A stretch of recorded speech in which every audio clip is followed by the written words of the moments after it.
গত মঙ্গলবার সকালে হঠাৎই হাসপাতালে ভর্তি করানো হয় গোবিন্দাকে। অভিনেতা গোবিন্দা নিজের বাড়িতেই নাকি মাথা ঘুরে পড়ে যান, জ্ঞান হারান তিনি। তারপর তার আত্মসহায়ক বাড়ির কাছের একটি হাসপাতালে ভর্তি করান অভিনেতাকে। স্বামী যখন অসুস্থ সেই সময় পাশে থাকার কথা তো স্ত্রীর, কিন্তু দেখা যায়নি তার স্ত্রী সুনিতা আহুজাকে। স্বভাবতই প্রশ্ন উঠছে, কোথায় ছিলেন সুনিতা? গোবিন্দার বয়স বর্তমানে 60-এর কোঠায়। হাসপাতালের তরফে নানান টেস্ট করানো হয় অভিনেতাকে। তবে অভিনেতা পরদিনই হাসপাতাল থেকে ছাড়া পান এবং ছাড়া পেয়ে তিনি নিজেই জানান আগামী ছবির জন্য কসরত শুরু করেছেন তিনি। আর দীর্ঘ সময় ধরে শরীরচর্চা করছিলেন এবং সে কারণেই অতিরিক্ত শরীরচর্চা করার কারণেই নাকি অসুস্থ হয়ে পড়েছেন তিনি।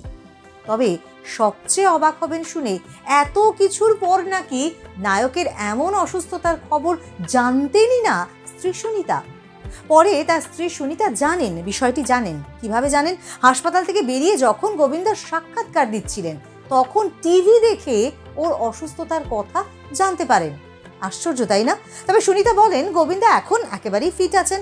নতুন ছবির দুনিয়াদারির প্রস্তুতির জন্য তিনি ওয়ার্কআউট করছিলেন, তখনই অজ্ঞান হয়ে যান। তিনি শহরের বাইরে ছিলেন। পরে ফিরে একটি সাক্ষাৎকার দেখে পুরো পরিস্থিতি নাকি জানতে পারেন তিনি আরও জানান অতিরিক্ত ব্যায়ামের ক্লান্তির কারণেই নাকি গোবিন্দার এই রকম শারীরিক সমস্যা। তবে এখন তিনি সম্পূর্ণ সুস্থ রয়েছেন এবং চিন্তার কোনো কারণ নেই। কিন্তু কেন সুনিতা কিছু জানতে পারেননি? আগে এই নিয়ে শুরু হয়েছে জল্পনা। আগে কেন তিনি কিছু জানতে পারলেন না?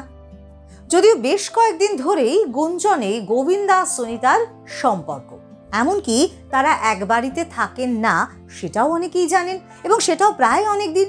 যদিও সুনিতা তিনি দাবি করছেন গোবিন্দা বাড়িতেই তার অফিস চালান, ফলে বহু লোকের সমাগম হতো বাড়িতে এবং সুনিতা এবং তাদের সন্তানদের প্রাইভেসি নষ্ট হচ্ছিল। সুনিতার যুক্তি, তিনি নাকি গোবিন্দাকে বলেছিলেন যে সারাদিন ওই বাড়িতে কাজ করলেও কাজ সেরে অন্য বাড়িতে, যে বাড়িতে সুনিতা এবং তার সন্তানরা থাকেন বা তাদের সন্তানরা থাকেন, তাদের কাছে চলে আসতে। এ নিয়ে রটে যায় তারা আলাদা থাকছেন। এছাড়াও নানা বিষয়ে সুনিতার নানান মন্তব্য এবং সেই মন্তব্যের কারণে তাদের সম্পর্ক কিন্তু বারবারই প্রশ্নের মুখে দাঁড়িয়েছে। গোবিন্দাকে 7 জন্ম পেতে চান না, 1 জন্মই যথেষ্ট। হ্যাঁ, সুনিতা এমনটাই বলেছিলেন। আরো ভালো হয় গোবিন্দাকে ছেলে হিসেবে পাল। কেন? ছেলে হিসেবে, ভাই হিসেবে গোবিন্দার নাকি তুলনা নেই। দারুণভাবে দায়িত্ব পালন করেন তিনি। পরিবারের দায়িত্ব পালন করতে করতে এমনকি নিজের শখ, নিজের ভালোবাসা সবকিছুকে গুরুত্ব দিতেই ভুলে গেছেন তিনি। আর রোম্যান্টিকতা, তা তো রোম্যান্টিক তো একেবারেই নন গোবিন্দা, এমনটাই বলেন তার স্ত্রী। গোবিন্দার জায়গায় যদি তিনি থাকতেন, তিনি দারুণভাবে লাইফটাকে এনজয় করতেন। শুধু তাই নয়, গোবিন্দার আশেপাশে বহু লোকের ভিড়, যারা তাকে সঠিক পরামর্শ দেন না বলেই মনে করেন সুনিতা। কারণ যদি সেই সব ব্যক্তিরা তার ভালো চাইতেন তাহলে তাকে ইন্সপায়ার করতেন, তার ভালো চাইতেন, তাকে কাজে এগিয়ে যাওয়ার পরামর্শ দিতেন। কারণ তার সমসাময়িকরা, তার স্ত্রীর কথা, তার সুনিতার কথায় তার সমসাময়িকরা আবার কাজে ফিরেছেন, কিন্তু তিনি কেন নয়? 90s-এর সুপার হিরো তিনি, আর তার গানে আজও এখনকার বাচ্চারা মেতে ওঠেন। তিনি কেন এই মুহূর্তে কোনো কাজ করছেন না? জানি ঘোরতর আপত্তি স্ত্রী সুনিতার। তবে সুনিতার এহেন মন্তব্যে কিন্তু কোনো উত্তর দেননি গোবিন্দা। তবে দিন কয়েক আগে একটি পডকাস্টে, একটি ইন্টারভিউতে সুনিতা রসিকতার ছলে তাদের পারিবারিক পুরোহিতকে চোর বলে উল্লেখ করেছিলেন।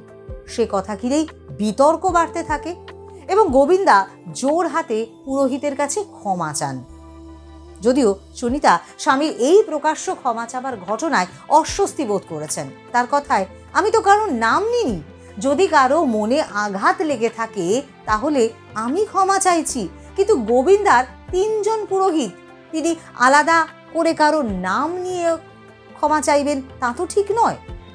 1987 সালে 7 পাকে বাধা পড়েন এই জুটি, গোবিন্দা এবং সুনিতা। পরের বছরই অর্থাৎ 1988 সালে মেয়ে টিনার জন্ম হয়। পরে তাদের সংসারে ছেলে যশবর্ধন আসে। সুনিতা মাঝে মধ্যেই সোশ্যাল মিডিয়ায় তার সুখী পরিবারের ছবি পোস্ট করতেন। বেশ ভালোই ছিলেন তারা। কিন্তু কেন এমন হলো?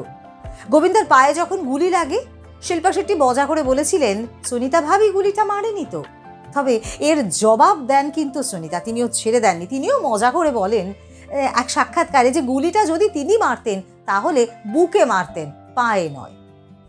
আর তারপরেই গুলিকাণ্ডের ঠিক আগেই নাকি সুনিতা আহুজা নিজের ডিভোর্সের মামলা দায়ের করেছিলেন। তাদের আইনজীবী, যদিও আইনজীবী ললিত বিন্দাল অবশ্য তাদের নিয়ে বরাবরই ভীষণভাবে আত্মবিশ্বাসী এবং বলিউডের হিরো নাম্বার 1-এর দীর্ঘদিনের পারিবারিক যে বন্ধুও তিনি ছিলেন। ললিত এক বলিউড সংবাদ মাধ্যমের কাছে নিশ্চিত করেন যে সুনিতা আর গোবিন্দা ডিভোর্স মামলা দায়ের করেছেন, তবে ওদের সম্পর্ক এখনো অটুট আর ওরা একসঙ্গে আজীবন থাকবে। তবে সুনিতার গলাতে কিন্তু বারবারই শোনা গিয়েছে বিচ্ছেদের উল্টো সুর। স্ত্রীকে পাশে নিয়েই গণপতি পুজোর আসরে তার জবাব দিয়েছেন গোবিন্দা। এদিকে করবা চৌথে বউকে সোনায় মুড়ে দিয়েছেন গোবিন্দা। পেল্লাই আকৃতির গয়না পেয়ে তো বেজায় খুশি সুনিতাও। তবে সবের মাঝে নানান বিষয় নিয়ে জল্পনা গুঞ্জন তো বাড়ছে, আর সেইটা বাড়ছে বই কমছে না। সুনিতা স্পষ্ট কথা মুখের ওপর বলেন, সেজন্যই কি সমস্যাটা হচ্ছে, যদিও এমনটাই অনেকেই মনে করছেন। এদিকে আরও একটা বিষয় না উল্লেখ করলেই নয়। 2007 সালে পার্টনার ছবির কথা নিশ্চয়ই মনে আছে। সেখানে সলমান খান এবং গোবিন্দার কেমিস্ট্রি এবং তাদের যে সম্পর্ক সেটা কিন্তু ভক্তদের কাছে বেশ প্রশংসিত হয়েছিল।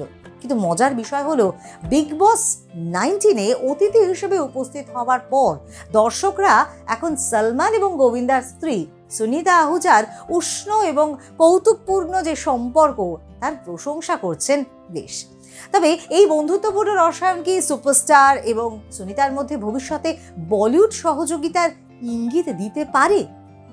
বিগ বস 19-এ সুনিতার অতিথি হিসেবে উপস্থিতি ছিল হাস্যরসে পরিপূর্ণ। তিনি গোবিন্দাকে উন্নত করার জন্য সলমানের কাছে পরামর্শ চেয়েছিলেন।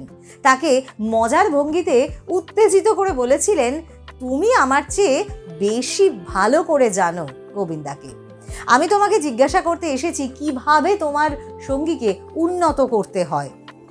সলমানও কিন্তু বেশ মজায় জবাবটা দিয়েছিলেন, শুধুমাত্র একজনই তাকে সংশোধন করতে পারবে। সুনিতা অবশ্য মজা করে উত্তর দেন, 40 বছর হয়ে গেল আমি তাকে সংশোধন করতে পারছি না। তাই কি এবারে হাল ছেড়ে আলাদা হয়ে গিয়েছেন বা আলাদা হওয়ার কথা ভাবছেন? কোন বিষয়ে জানতে বা খোঁজ খবর রাখতে অনিচ্ছুক সুনিতা? তাদের ভবিষ্যৎ কি? এখন তো সেটা সময়ই বলবে। যদি এই ধরনের বিনোদনমূলক নানান খবর দেখতে হয় তাহলে অবশ্যই চোখ রাখতে হবে আর প্লাস নিউজ ডিজিটালে।